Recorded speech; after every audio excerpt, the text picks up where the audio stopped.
ఈ వ్యక్తి 999 సిగరెట్లు తాగి ఉన్నాడు. 1000 సిగరెట్లు రికార్డును పూర్తి అయిన తర్వాత చివరి సిగరెట్ తాగేసి శాశ్వతంగా సిగరెట్ మానేయాలని నిర్ణయించుకుంటాడు. అతని గదిలోకి రాగానే అతని మనసు మళ్ళీ అదుపు తప్పిపోయింది. మరో సిగరెట్ తీశాడు.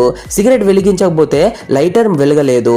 అతని కోపంతో అనేక లైటర్లు తీసి ప్రయత్నించినా ఒక్కటి కూడా వెలగలేదు. ఎలాగో అలా నిప్పు రాజేస్తే అది కూడా అతని శత్రువులా మారి పదే పదే ఆరిపోయింది. కోపం పెరిగిపోయి కిచెన్ లోకి పరిగెత్తి గ్యాస్ స్టవ్ ద్వారా వెలిగించడానికి చూశాడు.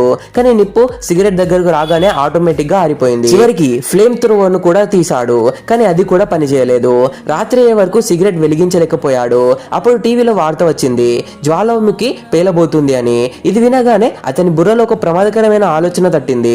అతను వెంటనే టీవీ లోపలికి దూకి నేరుగా జ్వాలాముఖి దగ్గరకు చేరుకున్నాడు. అతను నీళ్ళపై పడుకొని లావాతో సిగరెట్ వెలిగించడానికి ప్రయత్నించాడు. కానీ జ్వాలాముఖి నిప్పు కూడా ఆ సిగరెట్ కు భయపడి ఆగిపోయింది. కోపంతో సిగరెట్ ను లావాలోకి విసిరి నేనిక ఎప్పుడు సిగరెట్ తాగను అని చెప్పి ఇంటికి వెళ్ళబోతాడు. అప్పుడే అకస్మాత్తుగా లావా పేలింది. అతని జీవితం అక్కడే ముగిసిపోయింది. దీని నుండి మనం నేర్చుకోవాల్సిన నీతి ఏంటంటే బలహీనతే నీ శత్రువు.